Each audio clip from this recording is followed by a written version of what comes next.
kipenzi, jambo. Mungu pia. Sawa. Nafurahi kuwaona tena bwana. Sawa sawa.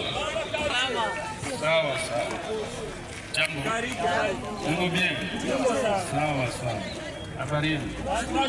Sawa. Ndio. Aye bwana. Mungu bien. Aye. Sawa sawa. Ndio tunarudia makazi na nafrani. Ile gudua ilivyo msiogope, tutakamata ingine. Okay, merci. Lakini msianguke mpieze, mnisikie bien, mnanisikia? Mkubwa wa nchi anataka nipatie message moja. Kama vilivyo hapa itarudia. Ile gudua tutairudisha na tutaendelesha nchi mpaka nchi. Lakini tunaleta usi message ya espoir kusema vita itaisha na Bukavu tutarudia bientôt. Ingine message ni ya amani na masikilizano wa ndugu. Kianguke mupieshi ya baenemi. Aseme mutenda muue Banyamulenge mubatukani watosha, hapana. Unanisikia?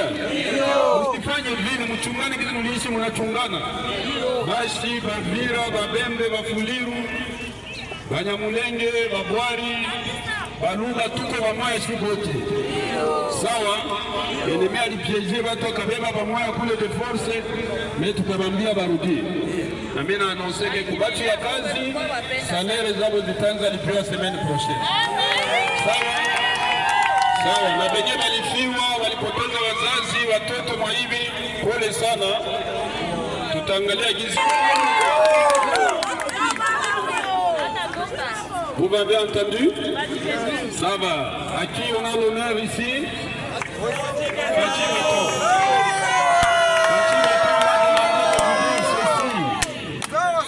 Fachi Beton m'a demandé de venir vous dire que la paix est là maintenant. C'est difficile, ça a été compliqué, mais la paix est là.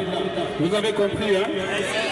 D'abord, ceux qui ont perdu les leurs, beaucoup ont été tués ici. Beaucoup sont dans le camp des réfugiés, des déplacés. D'autres sont dans les hôpitaux parce qu'ils sont blessés, n'est-ce pas? Eh bien, le chef de l'État m'a dit, va annoncer à la population que nous allons continuer à nous battre pour que, après Uvira et Takwa, Kamanyola. Après Kamanyola, nous allons récupérer Bukavu, Goma, Bunagana, partout.